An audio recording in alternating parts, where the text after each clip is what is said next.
Hey, baby, don't you wanna go to the Cajun dance in the Zydeco? Filet gumbo and a crawfish pie. Filet gumbo and a crawfish pie. Welcome to Literary Gumbo, a continuing look at the world of writers, writing, publishing, and all other peripheral events. I'm Fred Klein, the chief stirrer, and my guest today is a mover shaker. He may not agree to it, but there's somebody who has accomplished more things in his years here in Santa Barbara, many years in Santa Barbara, than almost anybody else I know. So please, Steve, won't you, it's good to see you. I'm Steve Wonderful Gilbar. to be here again. Yeah. Everybody should know Steve. Please, yes, who's thank here you. on some great new ideas, but I'm going to force him to go back to the early days of Santa Barbara and how you got started and how you sort of lit the fires of so many creative projects, the early including years. collections of writing. Didn't you also do something with the library early on? The whole historic, the early writers from Yes, Santa Barbara. right. So will you please go back and now impress me? Well, Yeah. Initially, I did some books, sort of collections of trivia and interesting things about books with names like, this was in the 70s, Right. the book and good books. And then I became... These were collections of published books. No, these were actually, good books it was like good food, like restaurants, but it was books by types, by subject matter. So you could look up food, you could look up Middle Ages, whatever you want. It would be like the 5 or 10 best books. So this was brought out by Tickner and Fields, which I think at the remember time was Tickner and owned by Fields. Houghton Mifflin. Yeah. Very impressive. It was a prestige publication that Still never is. sold. What? It didn't sell very well, unfortunately. Oh, well. I had great hopes. Yeah. You know, the one thing about a writer, you have a book and you put that thing out there and you're thinking, this is, remember the term breakthrough. This is the breakthrough. Breakthrough book, yeah. How many novelists have had the breakthrough? I think in this town there are some mystery writers that had, finally, this is going to be the breakthrough book. Yeah. And it happens or it doesn't happen. No, you're absolutely I never had a right. breakthrough, so I But never what gave up my day job. But what I do know, as a matter of fact, it continues till today, because I read the New York Times, because I read Publishers Weekly, which is the industry publication, I see in advance the hot new book, something called what's the latest one? The GIF. I think it's the GIF. And so I quickly get a copy of it because this is supposed to be the breakout book, the one everybody's going to be talking about. It drops dead. Yeah. It never makes it. And here I was all ready to impress people on how much I knew because I had read the new GIF. You know, who knows why? Still goes on. Well, publishing is still, they are still a crapshoot. It absolutely is. Yeah. Before Marcia was trying to say that it really is in trouble now. I don't think the good old traditional publishing companies are in trouble yet. This is because people aren't reading books. She thinks that writers are now finding other alternate ways, especially if you can no longer get published by Knopf or Farrar Straus or whatever the case might be. Yeah. I have a theory about that. Yeah. See, back in the day, I'm talking the 60s or 70s. Okay, those are my days. Right, being a writer was really cool. It was sort of beat, bohemian. It was a great thing. People read, Kerouac and Vonnegut and Heller, and so people loved books. And sort of talented people would want to be a writer. Maybe they like to live the writer's life, hang out in cafes, and it was very exciting. I think today, a young talented person would like to be a filmmaker. Oh yeah. Which is immediate, right, for television. Yeah. I realize it's collaborative. It's not your own thing, but being a writer, you spend a lot of time by yourself in your room. These guys, they can go out there, it's sort of being on a set, making a movie, and the possibility of a huge payoff if it makes it. But and also, we're singer-songwriter. Back before Dylan, people did other people's songs. It was Tin Pan Alley. Now you get really talented songwriters who sing. Really? And Name two.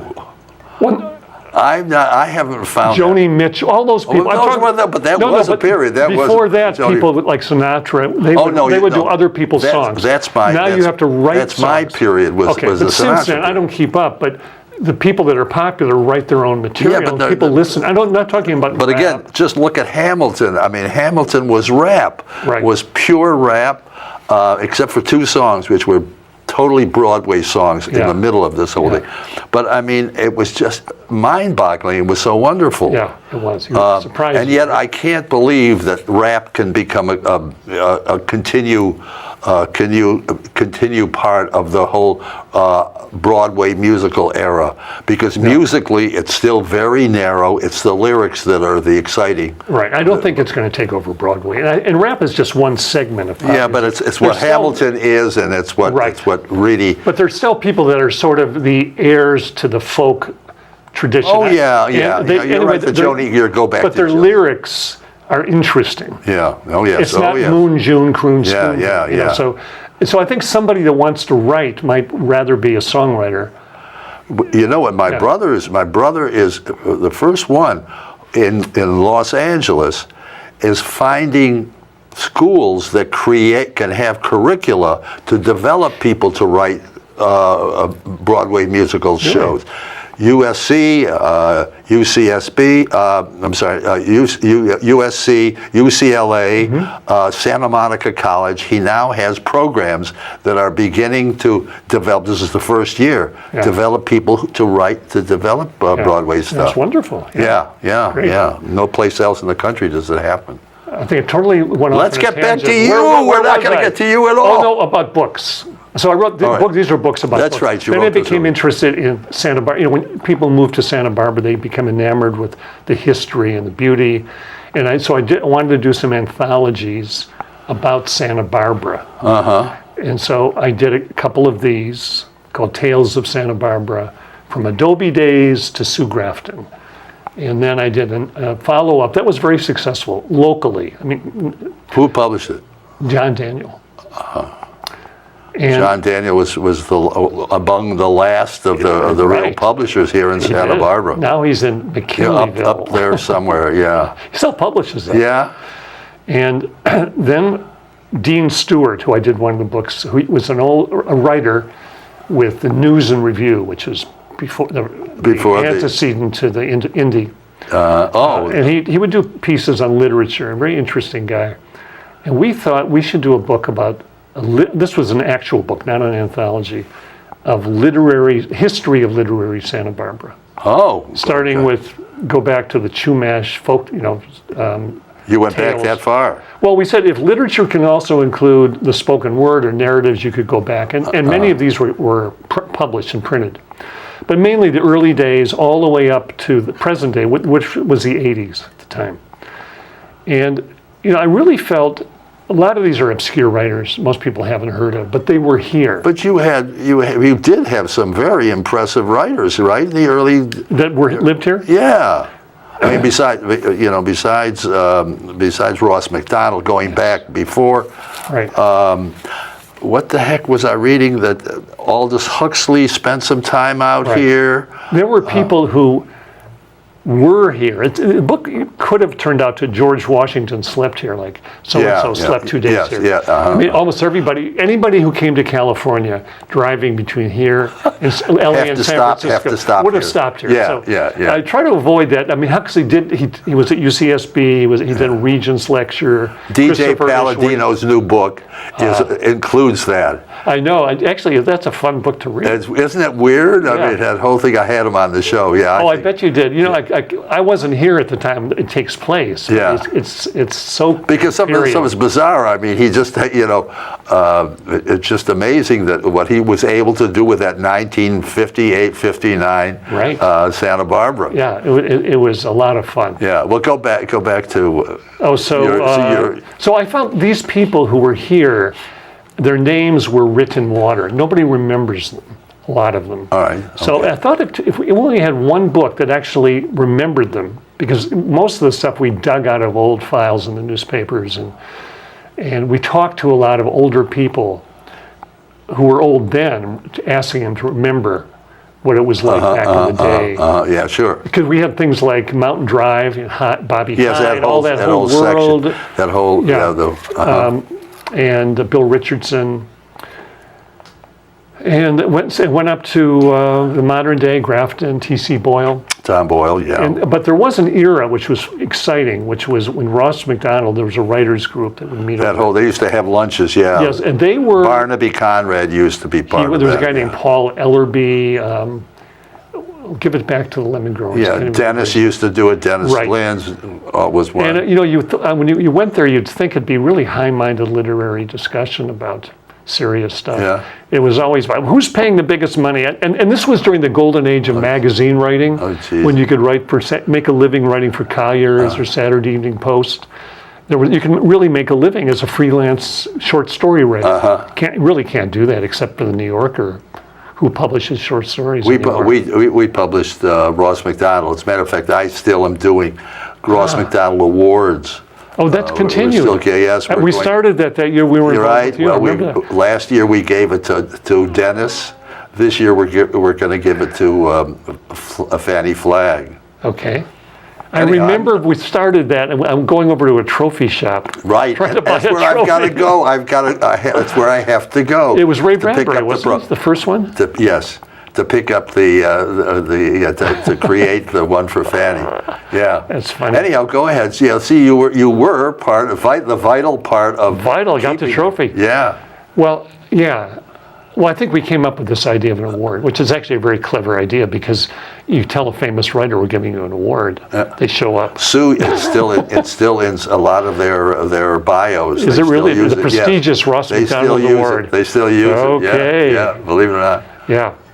And but then you helped begin Speaking of Stories, right? Right. Well, right about that time. Yeah, I needed something to relieve me from the ennui of my day job. Which was your day job? I was a lawyer. I didn't realize you were a lawyer. Yeah, but just me. I work for myself. Did you graduate from the University of Michigan too? You're a Michigan grad? Yeah. Like I am, like you are. You went to Michigan? No, I went to Michigan. Yeah, graduated in 1948. Tommy Harmon? Or something? Tom Harmon, absolutely. That was before that. Yeah, that was the 30s, right? But I was 3 years in the service in between. Ah, really? Wow. I was thinking, I graduated in 63. You're a kid. I know, baby. But I was thinking, how long ago was 63? 54 years ago? Yeah. So when I was there in 1963, 54 years before that. Yeah. What was, you do the math on that one, that was like 1912 or something. Do you remember when they would have these alumni groups coming up, there'd be somebody from the class of 1912, these old people, and you see these pictures on the wall at the Union of these funny looking people in these old black and white photos. I remember seeing that, yeah. I realize that when I talk about the 60s in Michigan, it seems like yesterday. If I talk to kids going there now, it would have been like me talking to somebody that was there in 1912. Yeah. 1912. Me even less. So it seems... and it's much bigger than it was when you were there, and actually maybe. I think there are more Michigan alumni in the United States than any other school, I believe. Really? What's so huge, just think about all the people who graduate every year and their numbers swell. Yeah.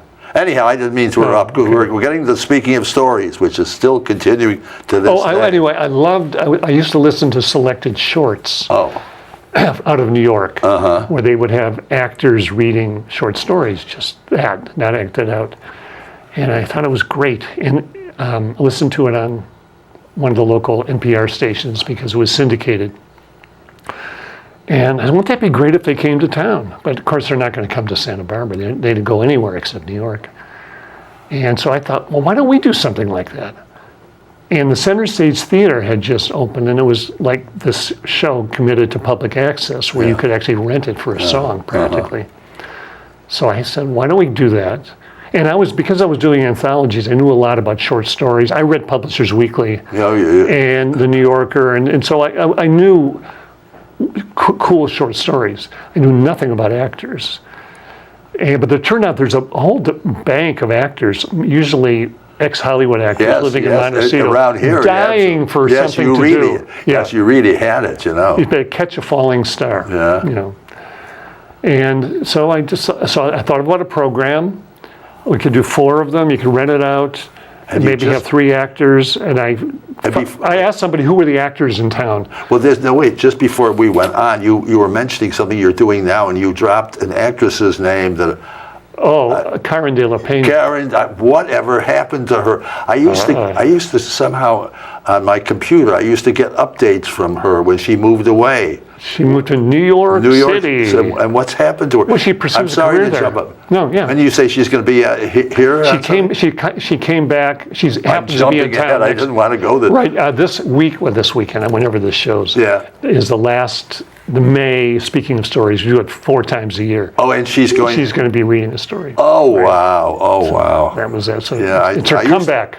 I used to be a regular on that. I know. Anyhow, so we can still go back. So we started at the Center Stage Theater. I think had a capacity of. Then you went to the Libero. It was so successful. We went to the Victoria and did 2 shows. Yeah. Wow, this is successful. Let's go to the Libero, which has 600 and some seats. And we did that. It was great success. But like all things, it goes up, it goes down, and then it was waning. Who knows why? But it seems, but every once in a while, it creates excitement. It was great, but we were not filling it up, and people, there's always some new kid in town, but it still endured. But it was getting expensive to put on a big theater like that. So we went back to the Center Stage where we fill it up. Well, it's do 2 shows. It's a perfect location. It's people that love it. Yeah. It's not a money maker. It breaks even, and those who like that kind of thing. But that was so imaginative. It was still so great to do. Yeah, and the fact that it's still maintained. Yeah, come on down, folks. Yeah, it's great. Yeah. Monday nights. Sunday afternoons at 2 and Monday nights at 7:30. Okay, now that was one success. Now keep on going. List of success. Well, that's the only thing that endured for 20 years. But he also in between. Were you becoming a painting? Do you know? When I retired. I retired from law. After you retired from law, okay. And I saw a book in a bookshop of collages by Richard Meyer, who's an architect, but his hobby is he makes sort of abstract expressionist collages out of paper. And I looked at it, I said, wow. I said, I could do that. I've always liked art, but I'm not a painter. I've never taken an art. In fact, I was intimidated. I never took an art class in school. I never thought I had any talent. Although my sister's an art teacher, my brother's an architect, but I'm not really very handy that way. So I started doing that. It was really fun. And this was 2001. Just started self-taught, did this, took maybe a class or 2 at the adult ed, and basically imitated. That's how you do it. I was starting to become aware of this field, looking how other people were doing and saying, what, you can do that? Wait a minute, you can do that? And it grew and grew, and then I started adding paint, and so it became mixed media or 3D. And then you did by Joseph Cornell's assemblage, or whatever it's called, boxes. Love those. Yeah. Oh, love those. Yeah, so it's been fun. So, but I know you're talking now about getting rid of them in a sense. But did you have showing? You had showing. No, I've had lots of. I've had lots of shows. But most shows, if you go along, there's not a lot of red dots, unless you're famous. If you're Hank Pitcher, maybe you can sell a lot of paintings. But if you're somebody like myself, who's really an amateur, you don't make a living as an artist. So I joined the Abstract Art Collective and different groups, and they're all people like myself who are pretty Sunday talented. Painters kind of thing. Yeah, but they're good. Sunday painters here are good. If you go to the Faulkner Gallery and see like some of the watercolor shows. Yeah. It's surprising. The problem is there's a lot of talented artists, but very few patrons. Who buy the stuff. Well, Sullivan and Goss, I still think that's a different Frank. Yeah. Frank did well. Matter of fact, I went in just as he was giving up the gallery and turning it over, and I went up and I said, "Okay, I'm interested in Red Grooms," which was one of my favorite artists. I have some stuff at home. I don't know if he's still alive or not. but they had one piece still available of Red Grooms. Oh, I have a piece of his. I'll give it to you. Red Grooms? It's one of Fats Domino. Do you have that one? Oh, no, I don't have that one. Oh, geez, no, I was... He didn't make it. He made these cutouts that you could buy and assemble your own Red Grooms piece. My brother did it. I see, they did that, yes. Yeah. No, I actually have some other stuff. No. You have real Red Grooms pieces. Yeah. Yeah, he was fun. Pop art. That was a great period. Anyhow, I loved art along the way. Yeah, I loved art. I just never thought I could do it. Nor did I. No, I certainly didn't. But I never considered myself a real artist, like Pitcher and some of the people that are trained, have MFAs. But first you get the authors, the writers. Now you're getting the artists. Well, I'm not getting there. I be one. But I don't assemble them. I don't curate shows or anything.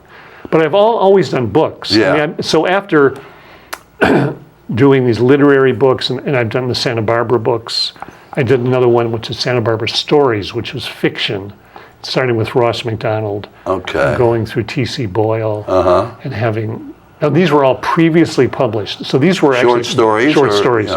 So they were good. They had been appeared elsewhere. They weren't. I wasn't having to read unsolicited solicited manuscripts or stories. And then I started when the POD, publish on demand craze came around. I said, hell, I could just do anything for fun, and because finding a publisher, that takes. Well, it takes forever. Yes, it is. If you can find one. Right, and with artists, it's the same thing. It's marketing your work, trying to get somebody to show it. It's such a hassle. So I did a bunch of do-it-yourself books and things that interest me, but nobody else. Because what happens, I was done like Create Space, and there's no budget for advertising. It appears on Amazon, and it's that number 1,543,229. You've ever seen what it would rank? Because they have so many books. It's the bottom of the list. It sells maybe if somebody stumbles. Well, you wouldn't find it because you'd have to look for it. That's true. That's what I mean. If you stumble on it, maybe you'd find it. But I enjoyed doing it. It was a process, and I like research. I mean, that's the best part. I love going to the library, looking for pieces, looking things up, putting them together, and then you assemble them in a book. Maybe somebody collects butterflies, and they put them up in a wall. They do something. So it's stamp collecting. So I did a book of eponyms, words that come from people's names. Oh, yes. Like lynch or pasteurize. There's tons of them. And did one of toponyms, which are places, words named after places. Yeah. And then the last one I did was places in California that are named after people. Oh. I know this is really archaic. So do you get distribution on those? I mean, because you should get all over. I tried. I sent a postcard to every library in California. I never got it because it's very difficult to do that. No, but there's some publishers that might be interested in that. I didn't try. Yeah.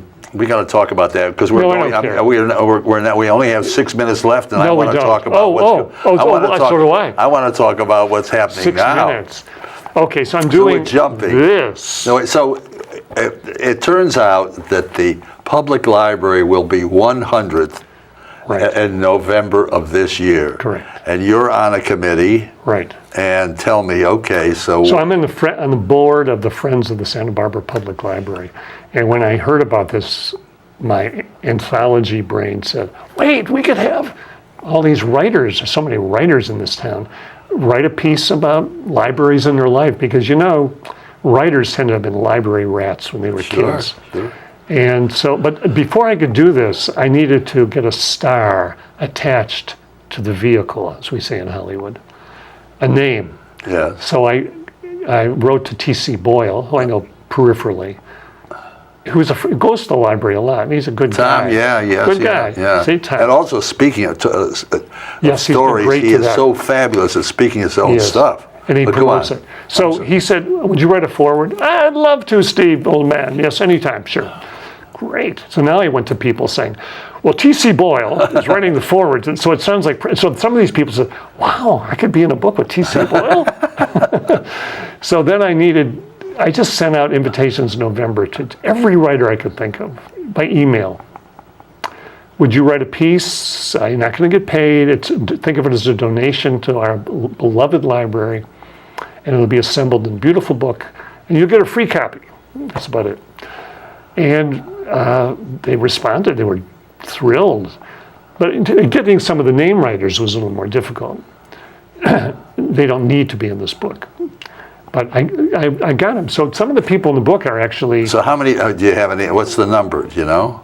Like over 80. Over 80, okay. 260-page book. Oh, wow, okay. It's much bigger than I ever thought it would be. I kept getting writers because I wasn't sure a lot of the writers I solicited would come through. I told them in November I must get it by April 1st.